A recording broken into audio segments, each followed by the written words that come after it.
Disney keeps failing again and again and again with their creative bankruptcy with live action adaptations. This time with the live action Hercules apparently taking inspiration from TikTok? Like, what does that even mean? Are they going to be doing cringy dances? Are they going to be giving horrific, terrible dating advice? Are they just going to be doing movie voiceover lines to some joke? What is it? Let's go ahead and dive into today's video because there is a lot to cover here.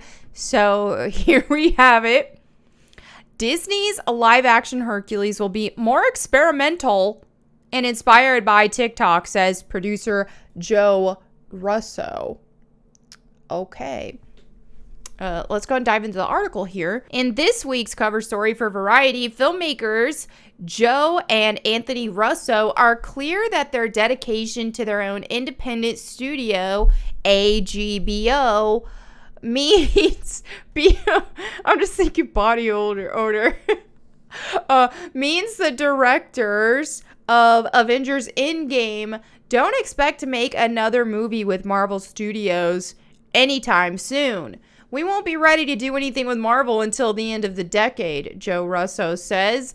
The Russos have, however, already returned to Marvel's parent company, Disney, through AGBO.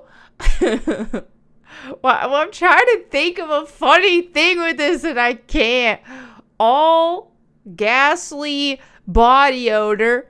They're producing a live-action adaptation of Disney's 1997 animated feature Hercules with Guy Ritchie, who helmed the 2019 live-action remake of Aladdin, set to direct. We have an amazing relationship with them that we've built over a decade, says Joe Russo. I think we have a point of view on how they can stretch the limits of their IP moving forward, rather than playing IP management. Whereas many of Disney's recent live-action remakes have been faulted for sticking too closely to the source material, Russo says Hercules will be a little bit more experimental in tone, a little bit more experimental in execution. Curious what that means, if that's just another way of saying updated for a modern audience. But, I mean, especially considering Hercules is a story based around, the characters are white in it, Greek. So, white man bad, that's how 2022, that's how the last few years or so, that's the narrative. So, that must be... I'm curious and I'm kind of surprised they're even doing this for that reason. A white male lead? Oh, the horror. Okay, I think they're excited to see what we can all bring to it in a way that isn't just a reinterpretation of the animated film, Russo adds. Oh man, this is gonna be... I do not foresee this going well. This leaves a lot of room for woke washing. Now, I will say, I do think whenever they do the live action stuff, which I think it's stupid to just do it shot by shot, make it exactly like the animated version except live action. I think that's stupid. You might as well just watch the animated one. That's probably way better anyway. But that said, I don't think that changing the fundamental elements of it is the way. And I think ultimately what you have here, and the big problem here, is this doesn't need readapted. Either make a new Hercules show or movie, or just leave it. Because this is all we need. So it's just one of those things where it's like, this didn't need to happen. Nobody even asked for it. And there's not really a right way to do this when you're tying it and associating it with the Disney version. Because the Disney cartoon version will always be more superior than a knockoff of the source. It's not expanding on it. It's not, there's not really room. It's not a sequel. It's just like, I just don't see how this could possibly go well. Because if you go make it accurate, then it's just going to be an inferior version of what already exists. And if you don't make it accurate, then stupid. Why not make something new? It just makes zero sense to even be doing this. Richie is currently working on his own pass of the screenplay from David Callahan, Shang-Chi and the Legend of the Ten Rings. Guy is perfect for it because he has penchant for experimentation, Russo adds. The original Hercules, directed by the Little Mermaid filmmakers John Musker and Ron Clements, reimagines the legend of the Greek demigod as a story of a rising celebrity who becomes famous due to his acts of heroism. So that's where the TikTok inspiration comes in. I guess like an influencer, you know, they're going to kind of turn Hercules into a TikTok influencer, but, you know, minus the TikTok because technology.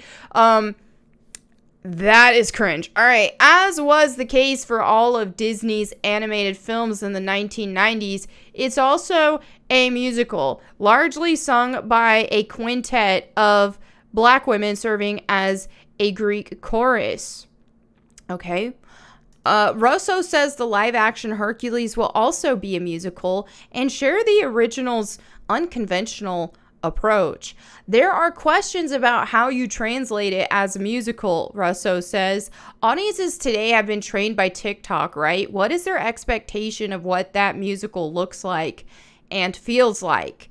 That can be a lot of fun and help us push about the boundaries a little bit on how you execute a modern musical. Along with the Hercules, AGBO is also collaborating with some of the biggest streaming platforms in the industry for Netflix. They're developing a sequel and prequel to The Gray Man and directing the sci-fi adventure The Electric State with Millie Bobby Brown, blah, blah, blah. Who cares? You know, this is so telling, and you see it all over the place in general. It's very telling that you're seeing Disney, you know, Disney and Disney Marvel, they're looking at influencers and they're either threatened by influencers or they're trying to be them. Look at She-Hulk, and I made a video on this. They made it bad on purpose, they say, to kind of own the influencers, the critics. Okay? So that's, you know, nerd culture critics like Nerdrotic, Critical Drinker, you know, so on and so forth. The entire fellowship of amazing people who call out this kind of stuff. They are so threatened by that. And I think part of it is it's just like they're so mad to see their success and that it does work. Now, this kind of right here reads kind of like, hey, if you can't beat them, join them. Because Hollywood has made fun of content creators and kind of snubbed content creators for so long. You know, they just look at us like little peons and, hey, you know, we're the big dogs. Well, what ended up happening was more people started watching more independent content creators because they don't want to deal with the bull crap that Hollywood delivers. They don't want to deal with the stupid messaging that Hollywood delivers, and also the fact that Hollywood is run by a bunch of corrupt sickos, essentially, allegedly. Okay. So yeah, that's just where we're at. And it's funny because now we're seeing Hollywood mimic. It's just like, oh, okay, let's go ahead and mimic these influencers. Let's mimic what normal people are doing.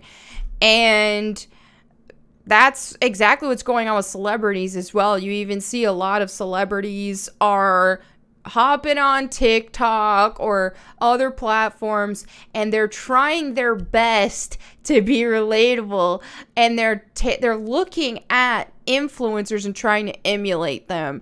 And in my opinion, what this is, and people who do things like this, I can't speak for every celebrity, but I'll just say actors in general, for the most part, and again, not all of them, but a lot of them, they spend their whole life acting. A lot of them grew up in it. A lot of them very spoiled. A lot of them told, you're the best. You're better than everybody else. You're going to be a star. And what that does to these people is just create a disconnect from reality.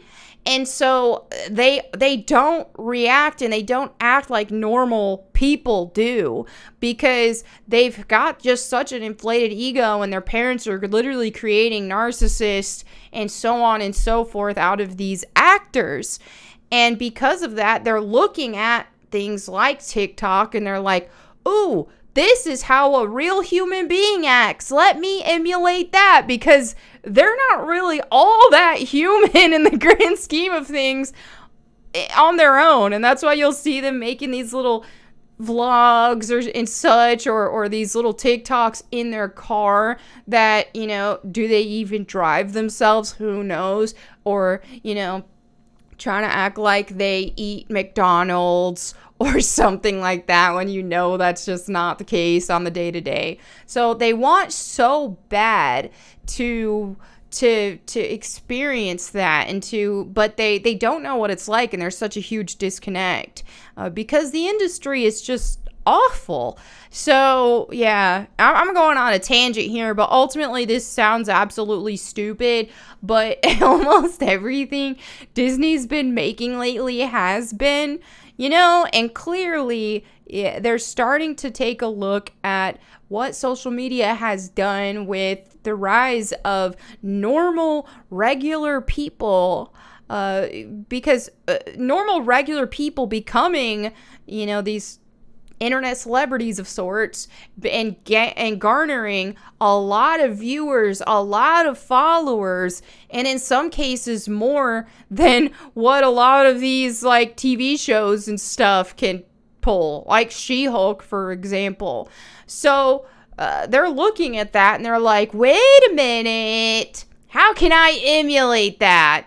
But the thing is no matter how much Hollywood will try to emulate something like that, you can tell more or less, like, unless somebody's an absolute psychopath, you can usually tell when someone's being genuine and when they're not.